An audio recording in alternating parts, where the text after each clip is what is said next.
so that we can do it to YouTube too. All right, we're live on Facebook. Yay! Hello, everybody, and welcome. My name is Dr. Tamsin Astor. I'm Chief Habit Scientist, international speaker, and author, and I'm here today with Gordon Stein, who has an MBA, the one degree I don't have, and I'm always teasing people. I'm like, damn it, I need an MBA. And we're going to be talking about his book, Cashflow Cookbook, and he's also read my book, and we're going to talk about cash flow and habits and bringing it all together in a juicy way. So we are both speakers, and we're both members of the NSA, the National Speakers Association. And Gordon posted, I've just moved to Cleveland. And I went, oh, hi, I'm a speaker. I'm in the NSA. I live in Cleveland. And that's how we connected. And we've been reading each other's books, and we realized there was a great big overlap there.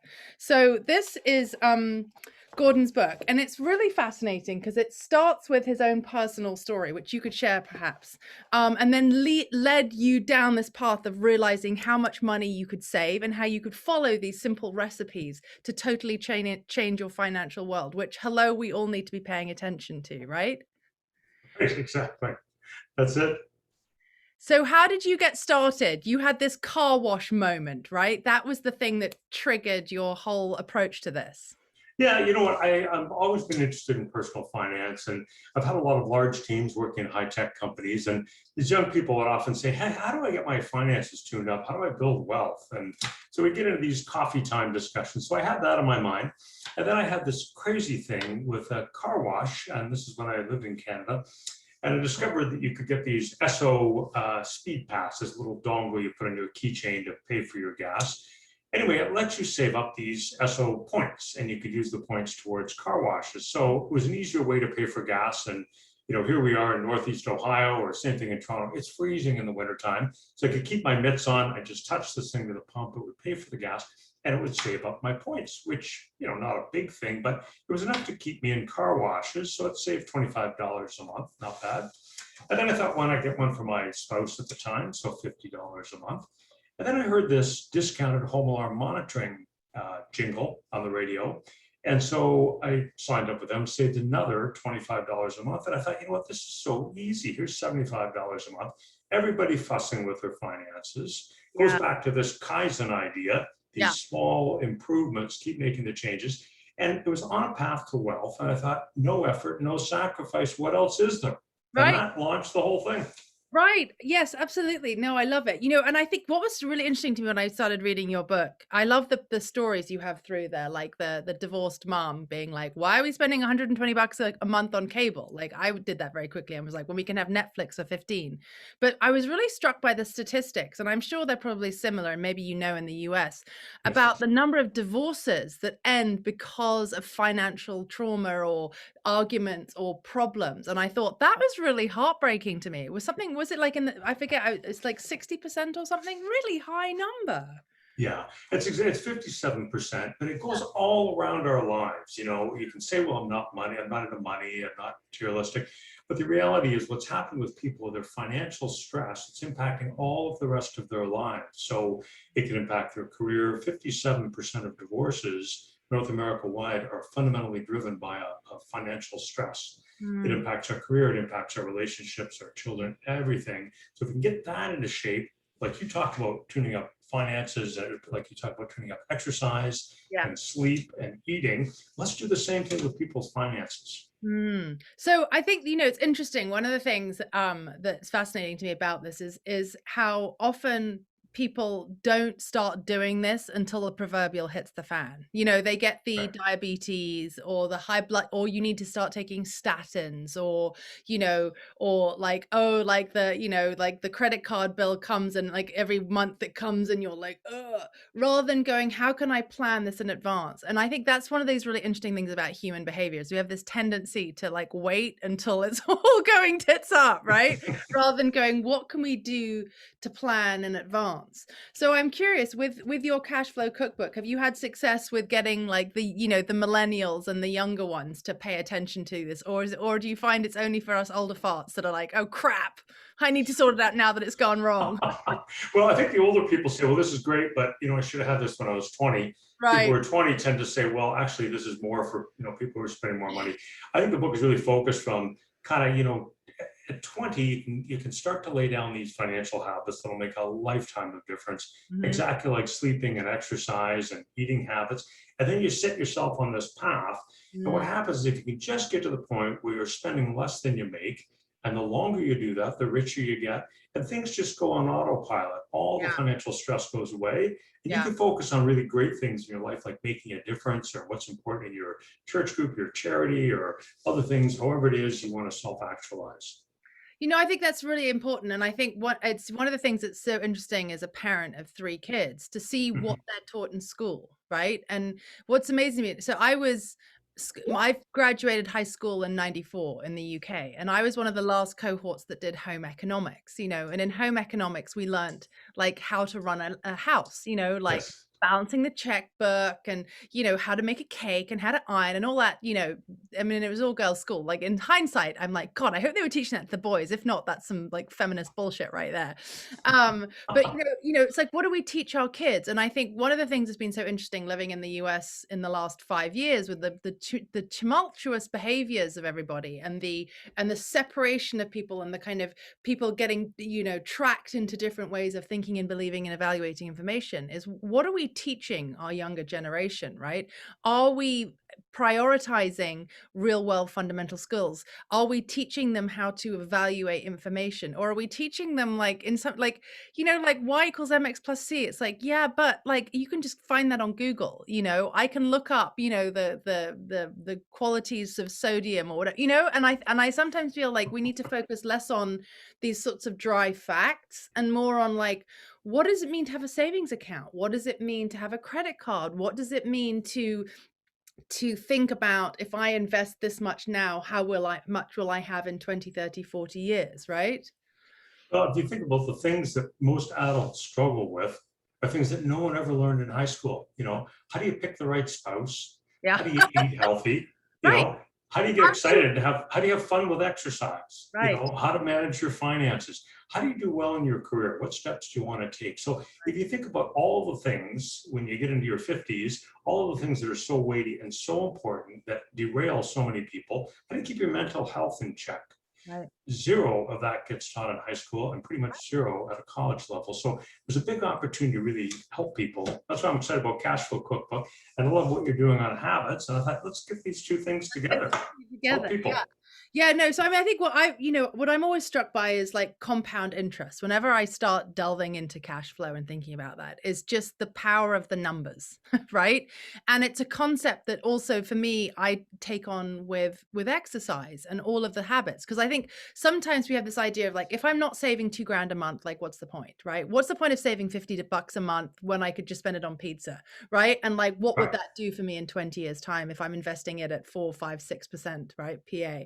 Right? Or what if I ran 1 extra mile per week? What would that look like at the end of the year in terms of my commitment to myself, my follow through on my goals, my health, my et cetera, et cetera. And I think we often have this idea that it's got to be this massive thing, right, to actually make a difference. Whereas in fact, like it can be these tiny little shifts that we make that create huge impact down the line, right? That's it exactly. I mean, in your book, I love when you talk, I think it was about exercise. It doesn't have to be a Hollywood production. Yeah, right. I love that. You just do a walk around the block. And when I think about finances, and I've spent so much time in the research of the book and speaking on it, and it's really, really simple. If you're 25 years old, if you can put aside $1, by the time you're 65, that's worth $16. Yeah. So of course the response is, well, but no, I want to spend now. And of course you do, but you're just going to hide away a little part to put in this magic chest that turns it into $16 a few years later. And when I talk to young people, they go, oh, like 60, that's, I'm never going to get there. But what? I'll be there in the fall. And you know what? I'm still running. I'm still biking. I'm playing the guitar. You're not dead when you're 60. I mean, you could be, really, but you know what? You have all this life left to go. And I'm so happy that younger Gordon was setting aside it and multiplying this little chest. So now I'm not worried about money at all. I do this for fun. So that's the place I want to get people to. And, where I'm interested in your thoughts is, you just need to pry aside a little bit and get that saving and let it grow. And you'll set yourself up for a lifetime of financial security. But people just can't get past that. Oh, but I want to shop. It's Right. something I don't need. Right. Or yeah, and I mean, and I think that sort of fits with this idea, which I see with people. It's the how do you start, right? It's the initial. And I say to people, it's like gear one in a car, right? Which is the strongest gear, like the one that gets you in motion. And it's how do you take that initial step, right? Like what is the thing that you're doing it for? And I think, there's two things. One is it's really important to have a clear goal of what that looks like, right? So like, what is your big? I call it the telescope. Like, where are you going with this, and what is the point, and how do you connect that long distance thing to your daily habit right now, to your actual behavior, right? So for me, one of the things I think about is like, do I want to feel like I need to be hustling to bring in 10, 20, 30K a month when I'm 65, 70, 75? Or do I want to think, oh, I've got 10, 15K a month that's coming out of my investments because I'm smart now, right? So if I want to work when I'm 65, 75, I can, but it's not forced upon me, right? So, like that vision looking forward, right? Same thing with like, why do I want to exercise now in my 40s? It's because I want to be able to be the grandparent, the great grandparent, the the crazy like 90-year-old lady who still running around, and sitting on the floor with her grandkids and hiking up Machu Picchu and running into the sea and not being, I can't do that because my hips have seized up because I haven't moved in 20 years, right? Yeah. It's that projecting into the future, which is sometimes really tough when you're younger, because you have that sort of sense of invincibility. So what pulled it for you? What made you go, oh shit, like this is something? What was the thing that drew you forward? Did you see a family member struggle? Or were you just like super nerdy and you were like, I know that I need to do this? Well, I am an engineer, so that I come by the nerdiness naturally. Well, what's interesting is I don't know how many personal finance books, because I've always been fascinated by it. I read probably one a month in my 20s, and it gave me this wonderful foundation. But they all start with this notion of save 10%, and then they start with save 10%, and they talk about how to invest it. When I actually talk to people, most people say, well, I don't have the 10% because I've got, my kids' hockey gear, and I've got the roof's leaking and the dishwasher, and blah, blah. Well, all you have to do is just pry aside, even 1%, and away you go. Then can you get to a 2% saving of what you earn, a 3 and a 4? And once you get to 10 and 15%, the magic really starts to take off. Just did a blog post on that on Cashflow Cookbook. Have a peek at that. But then the big aha came with this car wash idea, and then it just got all these other ideas. So then what happened is I realized, hey, there's all these things you can grind down with no effort and no sacrifice. So you're not actually giving up anything. So you can do it all. The original issue is, well, do I spend it now and have fun now, or do I save it for the future? And the cool thing I discovered is you can actually have both. You can just grind down these places you're wasting money that don't even provide any fun, and you get to save. So you can still like check the box on the hedonism, right? Yes. Well, one of the ones, when I did all the research, I had these couple ideas on the car wash, and then I started really digging in. And one of the ones that just blew me away is clothing. And the stat that I see again and again in the research is we only ever wear 25% of the clothing that we buy. And at first I thought, well, that's good. How can that be? That's crazy. But a company I was at, we had an annual coat drive, and I had 3 kids. And so we do this coat drive, and every year we'd go through the closets, and I'd have this massive pile of coats. I'm thinking, where are they coming from? Well, we're kind of like all these ones that my kids said, okay, yeah, I don't wear this one. Right. But it was year after year after year. And so I thought, you know what, it really is true. Yeah. So if you take that clothing budget, which is, I think we spend about 7% of our gross on clothing, $100,000 a year, that's 7,000, but you're only wearing a quarter of that, and the rest is getting wasted. So, $4,500 a year, let's say. Yeah, right. Well, that's massive. What if that was growing in your investments? No, you're right. That's so interesting that. And it's also, I also am like really struck as well by the cultural aspect of this too, because I grew up in London and I've spent a lot of time in France, and the French spend a third of their income on food. right? Which is more than most other countries. Like it's massive, right? A third of their income they spend on food. And you can feel it like when you're in France, like, not only are they spending it on the food, but they're spending it on the experience too, like weekday 2-hour lunch, right? Which is, it's a completely different thing from like grabbing your Subway sandwich and like running back to your desk, right? And eating it on your desk while you're checking your emails, And so I think there's also the interesting thing about this is this concept of, the financial freedom, right? In terms of where do you live and what is the cultural, ethical value framework that you're taught is important, right? Mm-hmm. Now, in France, are you including the vin rouge, the baguette, et fromage, or Yeah. is everything included in that? Yeah, but it's 33%. I mean, that's huge, It's right? huge. Yeah. Yeah. But you know what? Here's the thing. If you love the food and you want your glass of wine, whatever, the whole thing I think is, and people miss this, when I did the book, $13,000 of monthly savings ideas.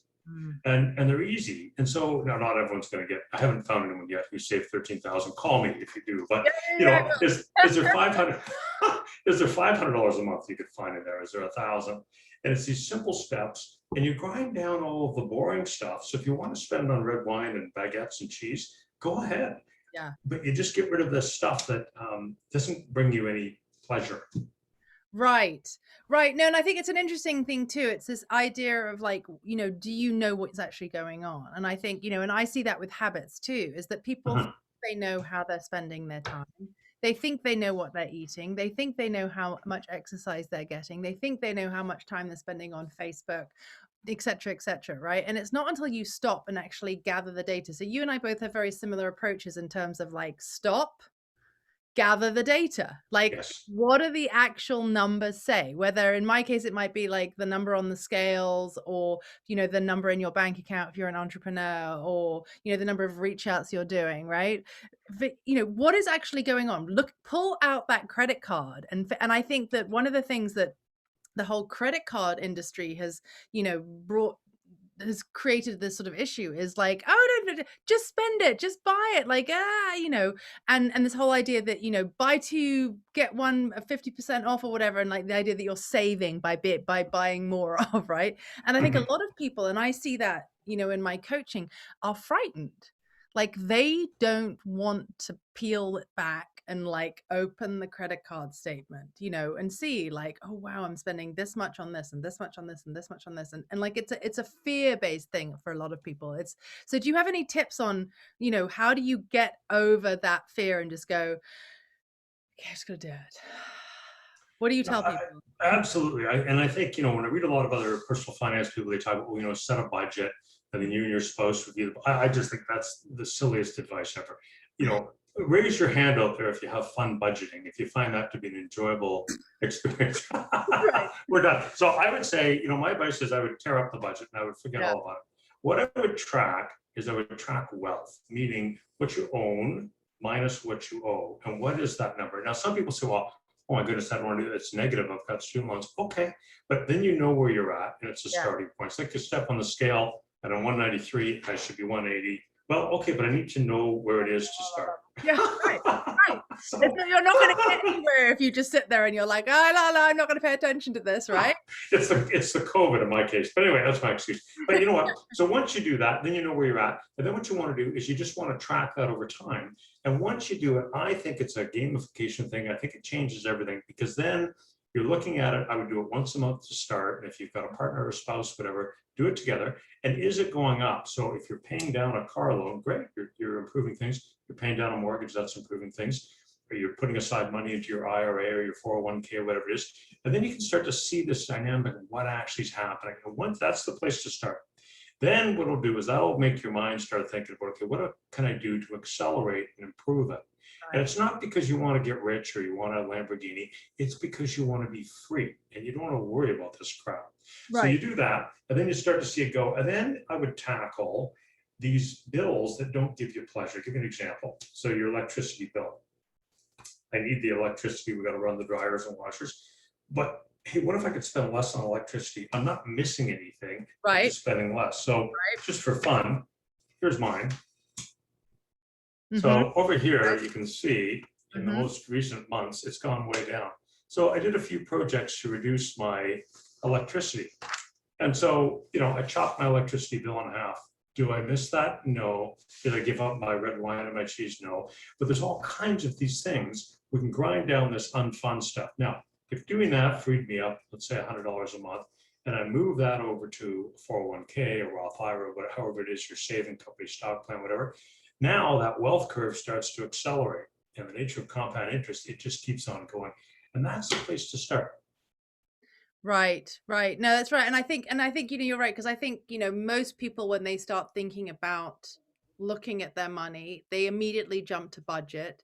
They immediately jump to, it's a little bit like when I say to people, like, plan your food or plan your exercise or commit to going to bed at the same time every day. It seems boring and middle-aged and like reducing your freedom, right? And I think that I think the sort of concept of the budget has that same thing of like, you're reducing my freedom to, go past that store and buy that cute pair of earrings, or, buy my kid that extra toy or whatever it is, right? And that you're restricting my freedom, and that feels really boring. And I don't want to be part of that whole way of thinking about my money, because, money should bring us joy and, yada, yada, yada, right? So I think that this way of looking at it and being like, let's screw the budget because that does not make any of it fun, is a really key part of thinking a bit more about this. Yeah.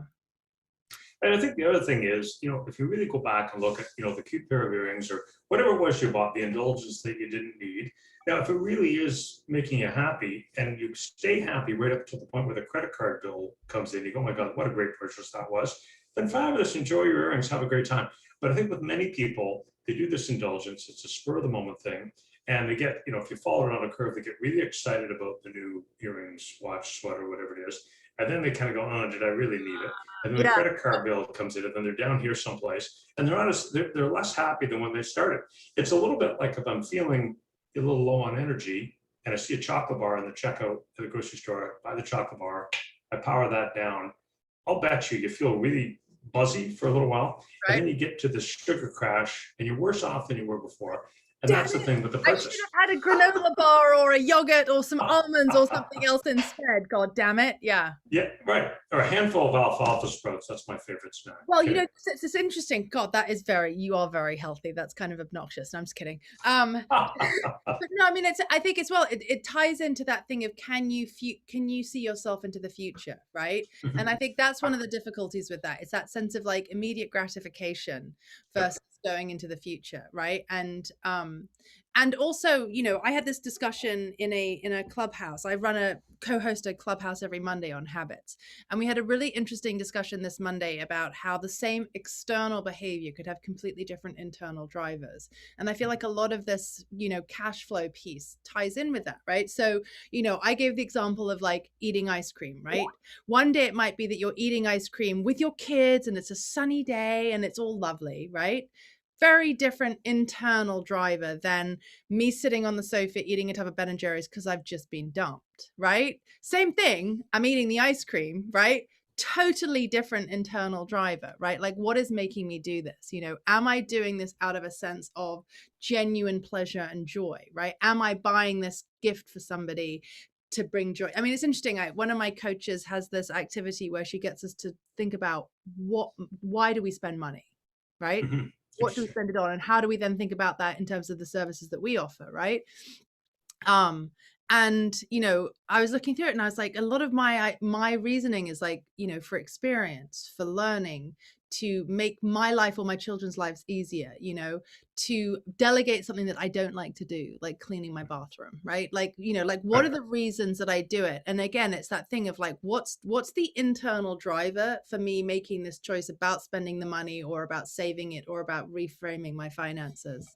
Yeah, and I think of it in two camps. I mean, the first one to go after these, I call them hard bills. The gas bill, the electricity bill, all of these things that don't give you pleasure. They're never going to give you any pleasure. And just getting more clever. If you call and renegotiate your cell phone plan and you free up $50 a month, your life hasn't changed not a molecule. You had to listen to some bad old music.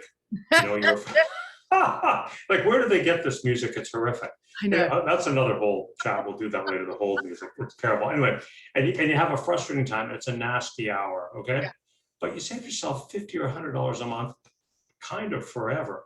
Yeah. So those kinds of things, it opens it up. And so that's the first camp. You go after all that stuff, and that's what's in Cashflow Cookbook. Mm. Then the second part is, then you get a little smarter on your purchases. So rather than going shopping, you look at your wardrobe and you say, the problem is I've got this brown shoes and I never wear them because I don't have a brown belt or maybe a brown purse or something. So you go on a targeted buy to get a great deal on the brown belt or shoes. Right. Now you're able to wear those other pieces and you're shopping a whole lot smarter. Or you're going to buy whatever it is, a snowblower or a vacuum cleaner. You go on Consumer Reports and you make sure you get the best ones. It's a little bit smarter shopping. But phase one is track that wealth, so you see you're winning or losing. Phase two is you grind down these boring expenses. Lots of ideas for that. And then you go after a little bit smarter on the other things. It's not about giving up your latte. That's not the place to start. Yeah, yeah. Who's that guy who says something about the that's his whole thing, like the $5 latte. What's his The name? latte factor. Oh, Yeah. I know the guy. Yeah. Yes. Yeah. Whoever he is. Right. And that's that whole approach. Yeah. No, I mean, yeah. And I think that's a really good way of doing it. I mean, I like the way you have that approach of like, you don't have to do it all. Like, just pick the ones that make sense to you. And I think, I'll often say that to my clients. I'm like, just start by being willing to look at, what is going on there? What are you doing? What are some little changes you could make, and then, and I suspect it's similar to, the way I talk about habit stacking, right? So with habit stacking, one of the, with habits, we have a cue, the thing that triggers the habit loop, right? And there are 5 cues for habit, but one of the easiest ones is the preceding habit, right? So for me, for example, like flossing my teeth, the next habit is brushing my teeth, right? That habit cues the next habit and I don't have to think about it, right? So I should imagine with this, once you start doing that, so for example, like the targeted shop with clothing. What was really interesting, I started noticing that about myself during the beginning months of COVID last year, when I signed up for one of those food delivery services. And I realized that even though I was spending $10 a month on the food delivery service, and then I think the 5% delivery fee or whatever it was, I was actually being more efficient, because when I would go to Costco or whatever, I'd be like, oh, look, there's a deal on Pinot Grigio, or there's those medjool dates look really yummy, and you find yourself spending an extra 50 or $60 on shit that you didn't plan to, and that you probably will consume, but was like unnecessary or not needed. So I was way more targeted and efficient, and they were clever with the app too, because they would say, you've just saved 6 hours this month on shopping time, and I was like, oh, and then I think, 6 billable hours that I could have used like in my coaching business, and it was, and again, it was one of those like smart ways of me like starting to pay attention to that and going, and you just stack these little behaviors on top of each other, right? Yeah, that's it. And you find these, and then once you get rolling with it and you start to see your wealth building, and then you can say, oh, now where my wealth is at, when I retire, I'm now going to have $80,000 a year coming in. Oh, now look at this, I can now have $100,000. And your money worries just melts away. And it's these little habits, you just keep getting smarter. I'll give you an example. So with men's clothing, suits, so I used to buy, bespoke suit, a made to measure suit. Which are thousands, aren't they? $1,500, no problem whatsoever. And then I discovered this company, Indochino, which is just, I don't get paid with these people, but this is the kind of thing you get smarter on. And so they measure every part of you, and they figure out, your shoulders leaning forward or back. They measure everything, this whole process for an hour. And then they develop this digital Gordon. I don't know where it is. It's in Indonesia someplace. And so if I want a suit, all I have to do is I pick a color, boom, and they make it, and it arrives, I think, from China in a box. It looks like it looks like it's spent 2 weeks on a plane in a box from China. If I spent that long in a plane coming from China, I'd be even more disheveled. Anyway, you hang it up, and it looks like $1 million. And these suits are $500 or $600, and they are beautiful, and they are absolutely perfect because they're literally made for me. And you buy a shirt, you just pick the fabric, gets delivered to you, and you get exactly what you want. And there's no shopping. You're not in the mall. You get the Costco and the 40-pound jug of mayonnaise or whatever these people are buying. Right. You're like, this is clearly something I need right now. What are they doing with it? I don't know. Yeah. Anyway, yeah, it's those little habits. It makes a huge difference. Yeah. No, very, very key. Oh, this is such a fun conversation. I feel like we could keep going and going and going, but maybe we should wrap it up a little bit. What do you think are your biggest takeaways for starting this? Like if somebody's like, okay, like I'm going to hold my nose and jump into thinking about cash flow habits, thinking about facing money, thinking about approaching some of these recipes, what would you suggest they start with? I think the great starting point is this notion. It's exactly like your weight. Get on the scale, however frightening it is, and just get it out there. Just understand the situation. You talk in your book about not feeling guilty about it, not punishing yourself. Just let all that go. And you Letting look the at this. shame and all of that extra level. Yeah. Don't punish yourself. Put that away. Where is your wealth right now? How much are you? I hate this net worth because we're worth much more than our money. But what's your wealth? What's your own minus what you own? Get that number bolted down, and then make a little change. Go replace 10 of your light bulbs with LED light bulbs in your house. See how much that saves on your electricity bill, and put that into your IRA or pay down your car loan with it. Yeah. And there you go. And you got to start now. Go find another thing, and then that habit is going to become its own reward as you see your wealth building. And then you're not worried about money. It's as simple as that. Yeah, because it is, we become so weighed down by it. And I think, like, so reading that statistic about how many marriages ended around that was really sad to me. And I think, and I feel that too, like COVID has brought up that a lot for a lot of people, like the pain of not having enough and how do we manage that and navigate that. And I think, I think you're right. Like we just have to start, right? We just have to like get the motivation. We have to put the car in first gear and go, I'm just going to give this a shot, because if I do, it's potentially going to change my life, not just now, but for the future. And I suspect too, once you start doing it, you get a real sense, like this description of the divorced single mom being like, oh yeah, like now where am I going to do it? Oh yeah, where am I, and you start to feel, really positive about your personal autonomy in the world, right? It's like the whole, you talk about the whole diet thing. And, once you start and you step on the scale and you've got a number to start with, and, you start some exercise, you get some healthier eating, and you look at the scale, you're down a couple of pounds, and you glance a peek in the bathroom mirror and you go, damn, right? Well, now you're on the way. Right. I love it. I love it. Oh, this was Perfect. a really fun conversation, Gordon. Thank you for joining me today. And let's keep it going, right? Everybody, get your Cashflow Cookbook and my book, Force of Habit, to figure out how to change your life for the best and we're both like, how do I hold this in the Zoom? There we go. I figured it out. Thanks so much, Tamsin. You can change your life. Awesome. Take care. Thank you. Okay. Yeah, thanks. Bye now.